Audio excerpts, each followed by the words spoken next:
66 million years ago, the sky fell. A mountain of fire and stone crashed into the earth with a force beyond imagining. In an instant, the age of the dinosaurs ended. But in this world, the impact did more than destroy.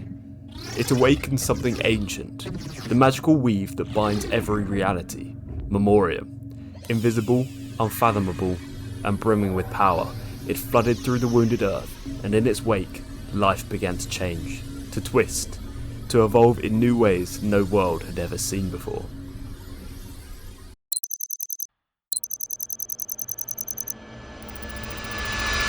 During the mid-Miocene, Europe was a patchwork of subtropical woodlands, swampy floodplains, and emerging open steppes. Shifting sea levels and tectonic uplift broke the land into a shifting archipelago of habitats. Born from the fetid swamps and slow rivers of the ancient Europe, the proto-water dragons, long-bodied, gill-frilled and armoured in flexible chitin, followed the flow of brackish deltas and tidal estuaries towards the open sea.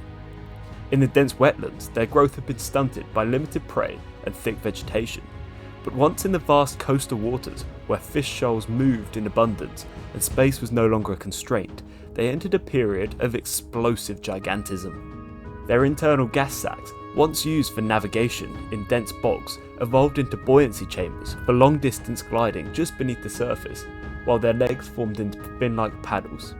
In the cold, nutrient-rich currents of the North Sea, some grew to lengths of over 20 metres.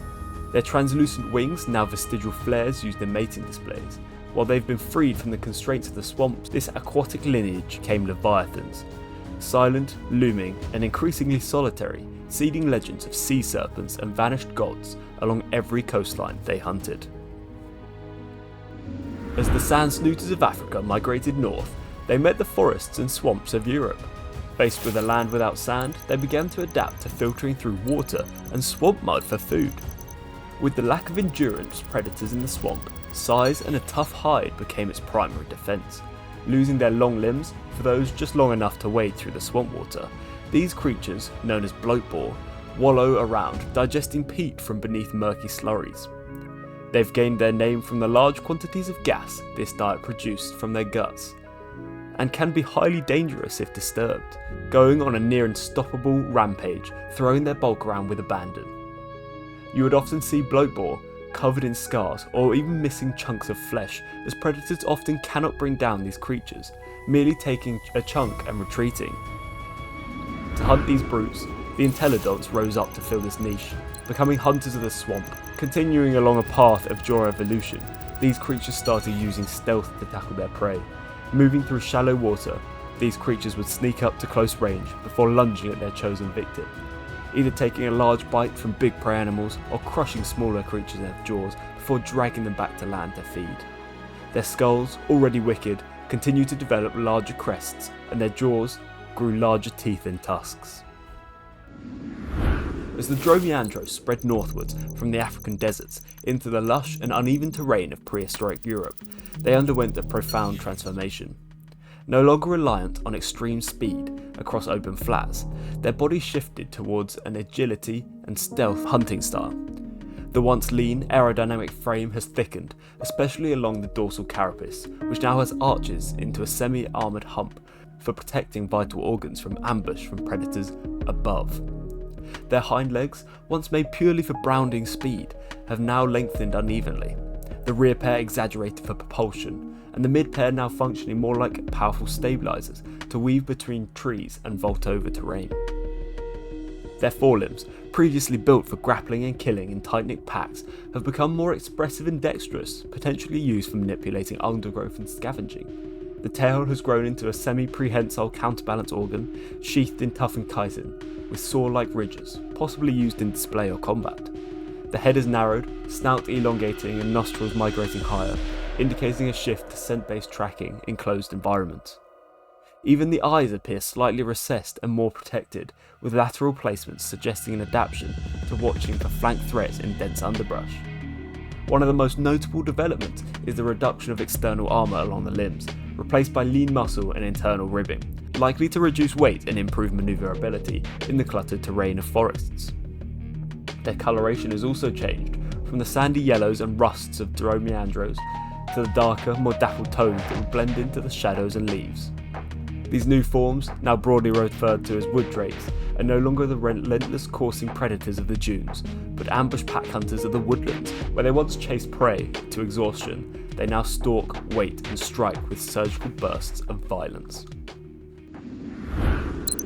During the mid-Miocene, Asia expanded to extremes, from humid tropical rainforests in the south to increasingly arid grasslands and open woodlands in the centre. This diversity of climates made it a major biogeographical hub, linking Africa and Europe through the emerging land corridors and driving active faunal exchange. In the southern forests, Silvopithecus thrived, though its skull closely resembled that of modern orangutans. Its body retained more primitive climbing adaptations, marking an important stage in Asian penguin evolution. Ancestral forms of Gigantopithecus may have also been present, part of a radiation of large-bodied, fruit-eating apes that cemented Asia's role as a parallel cradle for hominids. The fire dragons are a divergent clade of the insectoid dragons whose anatomy is adapted for true flame projection rather than merely igniting caustic spit. Unlike their chemical-spitting cousins, these creatures possess specialised throat pouches, elastic, heat-resistant sacs lined with reinforced chitin that can store a significantly higher volume of a volatile compound. This compound is produced in paired glands near the jaw hinge and mixed only upon ejection, igniting upon contact with a catalytic organ at the base of the tongue. The result is a sustained, directional stream of fire, capable of prolonged ignition of dry scrub or flushing out prey from burrows. Their emergence marked a turning point in the evolution of predatory dominance across the arid grasslands, where their scorched hunting grounds leave blackened trails winding through the golden steppe. Fire dogs, also known as Pyrocynidae, are a specialised lineage of amphicyanid, predators that carve their niche into the wake of fire. Unlike ambush hunters, these long-limbed caniforms rely on endurance and cooperation, following the smoke trails left by fire dragons or lightning-sparked blazes. Their short, heat-scorched coats and calloused pads allow them to move across smouldering ground, driving prey from the shifting margins of the flames.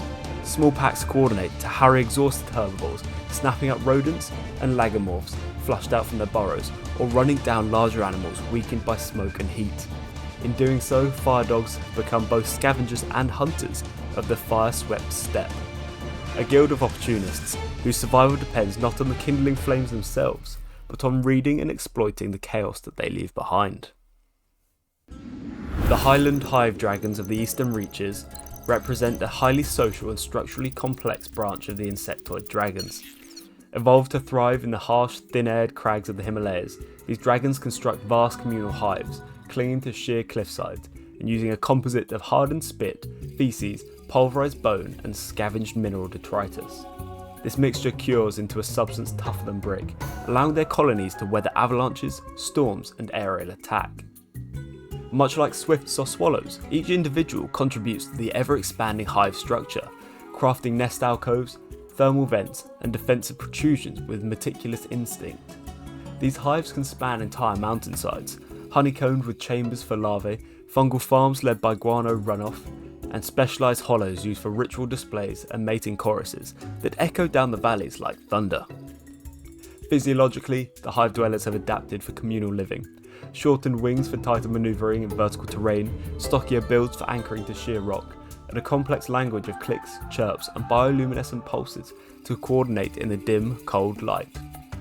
Unlike the solitary fire breathers, they rely on numbers and engineering, defending their colonies with swarms rather than single strikes. Among the more unusual megafauna was Hexaprotodon, an early hippo with 6 lower incisors and a squat muscular build. Thriving in southern wetlands, it showed the resilience of semi-aquatic herbivores in an otherwise drying and changing continent. By the mid-Miocene, Antarctica was a stark, icebound continent, fully glaciated and isolated by the powerful Antarctic circumpolar current. This thermal barrier locked in polar ice sheets while driving nutrient-rich upwellings into the surrounding Southern Ocean, creating one of the most productive cold water ecosystems on Earth. The musk monoliths of Antarctica continued to grow and cultivate larger, more complex coats of moss and plants, including some hardy fruits even. They grew tusks, which are actually modified bristly fibres that coat the face of most geoliths, especially those in both the true and false dwarf clades. Their plants drew in corvids, such as early magpies, to nest among the plants warmed by the body heat of the musk monolith itself. This relationship developed as the birds would have very little threat in them on the backs of the great yeti, whilst the magpies returning the favour by maintaining more thoroughly their pelt of plants. This symbiosis allowed corvids to survive the harsh conditions of the glaciating Antarctic, to spread from Australia right around the southern point of Antarctica before the continents fully separated. By the mid-Miocene, Australia was in the midst of a profound environmental shift. As the continent drifted northwards and the Antarctic circumpolar current intensified, the interior grew increasingly arid. Once vast rainforests retreated to coastal fringes and upland refuges, replaced by sprawling eucalypt woodlands, acacia scrub and the first proto-grasslands, reshaping the evolutionary path of Australia's highly endemic fauna. Geoliths that took residence in the treetops of the vast Australian jungles lived in colonies, building large interconnected networks of structures made from minerals or dirt dissolved in their acidic saliva. Being by far the largest arboreal species in Australia at the time, the so-called gnomes had no natural predators once fully grown, and for the predator to prey upon their young, it would have to infiltrate the, for lack of better terms, villages. Villages inhabited not only by the docile gnomes, but by all manner of marsupials benefiting from the number of eyes watching for predators, forming an arboreal equivalent of a multi-species megaherd. The ever-presence of these protective geoliths, so-called villages, forced predators to adapt or fall into extinction. The biggest adherent to this fact of life were the crocodiliforms. During the MMCO, crocs were taking many paths away from their tried and true lifestyle, the one that still exists today. King Kana specifically was a croc that could run, with long legs adapted for chasing prey, long legs that now developed to take them into the canopy. King Kana arboralis slimmed down from a length of 5 metres and weights of 500 plus kilos, to length of 3 metres and only weighing 60 kilos. Its feet, previously hoof-like, splayed wide, with their strong toes ending in long claws, allowing them to climb trees with efficiency. Its jaws widened and shortened, adapting for a huge crushing bite force powered by huge adductor muscles. These adaptations, along with thickened skin, allowed arboralis to prey upon previously impervious gnomes, thus profiting on the easier to hunt creatures protected by the now vulnerable gnomes. Among the shadows of the Miocene canopy lurked another specialist, the arboreal thylacinoids, Thylacileo novinator. Smaller than their later lion-sized kin, these predators were stocky and muscular, their wide eyes glinting with the reflected sheen of nocturnal hunters. By night they prowled the latticework of branches and mineral structures, using semi-opposable thumbs and scythe-like claws to cling and climb with uncanny precision. Their shearing premolars, already legendary among marsupial predators, made short work of possums, gliders and birds, dispatching their prey in near silence. Unlike King Kana arboralis, which battered its way into the known villages, the arboreal thylacinoids relied on their stealth, slipping past the watchful eyes of the colony to pluck out small marsupials that shared the gnome's protection. In this way they carved out a niche as ghostly assassins of the night canopy, their evolution shaped as much by the gnome's fortresses as by the competition of other predators. During the mid-Miocene climatic optimum, global oceans were markedly warmer, sea levels stood higher, and thermohaline circulation was vigorous. These conditions fostered extensive tropical and subtropical seas, while nutrient-rich upwelling zones, along with continental margins, powered extraordinary biological productivity. Coral reef systems thrived, anchoring increasingly complex food webs in the shallows, while the open ocean became a theatre for some of the largest predator-prey battles in Earth's history. Among the baleen whales, Cetotherium and other early Meistocetes developed more streamlined skulls and expanded buccal cavities, enabling efficient ram filter feeding, a key step in the radiation of rorqual whales.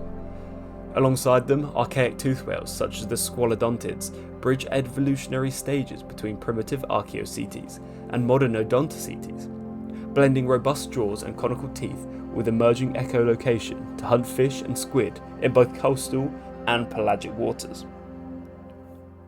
The apex predator tier was hotly contested. Carcharicles, a colossal lamnid shark lineage ancestral to the Odotus megalodon, wielded serrated teeth built for shearing through bone and blubber, likely targeting whales and teleolists. Rivaling it was Leviathan meliveli, a macroraptorial phytosteroid armed with massive teeth within its jaws and sonar systems akin to modern sperm whales, enabling high-speed chases and ambush strikes on large prey, including other whales. This predator-predator rivalry epitomised the escalation of marine gigantism during the Miocene. Also among the ocean's giants, the geolith hunting whales hold a special place, not as the largest in sheer mass, but as the owners of the largest jaws of any creature to ever live, past or present, that we know of. Their massive forward-hinging skulls can open wide enough to engulf prey the size of small fishing vessels, and their interlocking teeth and reinforced jawbones allow them to exert one of the greatest bite forces in the animal kingdom. These adaptations evolved for one purpose: breaking through the armour of their primary prey, immense benthic geoliths that graze the seafloor. A kill is rarely quick. Often the whale would seize a struggling geolith by the midsection, thrash violently until the prey's stony plating cracks apart, exposing the nutrient-rich tissues beneath. They hunt in loosely associated pods, sometimes coordinating to harry a target until exhaustion. These whales prefer the colder waters, where the largest geolith prey can be found grazing in seasonal abundance, but will follow migrations in temperate zones. In this era, the phenomenon of mobile coral reefs has returned on an even grander scale than the earlier epochs. Some of the largest of these, the slow-moving living islands, conglomerates of sessile organisms that colonise the shells and carapaces and dorsal platings of colossal marine herbivores. The largest of these hosts are the Pelagohorax, titanic geolith grazers of the polar seas. Each reef beast is a self-contained ecosystem, supporting fish schools, filter feeders, crustaceans, and even opportunistic predators that make seasonal migrations along their living platforms. Over decades, the reef layers thicken until they can weigh hundreds and hundreds of tons, forcing the host to periodically shed the outer plating in great sloughing events, releasing a blizzard of coral fragments into the sea, seeds for future reefs. The giant Pelagohorax, sometimes called the mighty geolith of the deep, dominate the cold benthic plains near the poles. They move in slow, deliberate herds, grazing on mats of sediment-dwelling algae, sponge fields, biofilms. Despite their size and thick armour, they are prey for the geolith-hunting whales, and show a number of defensive behaviours, including forming tight formations and using their massive hammer-like tails and arms to ward off attackers. In warmer months, entire Pelagohorax herds migrate towards the subpolar shallows to breed, shedding much of the coral growth on their shells, which sink to seed new reef colonies. Smaller cousins of the Pelagohorax were shallows. While less massive, they carry vast, brightly coloured coral colonies across the equatorial band, moving with the seasons to follow plankton blooms and nutrient upwellings. These reef wanderers serve as keystone species in their habitats, providing shelter for juvenile fish and invertebrates, and attracting predators who stalk their miniature ecosystems, clinging to their backs. They also act as pollinators for certain sessile filter feeders, carrying larvae from one reef to another in a slow, drifting exchange of genetic material that can span over oceans and decades.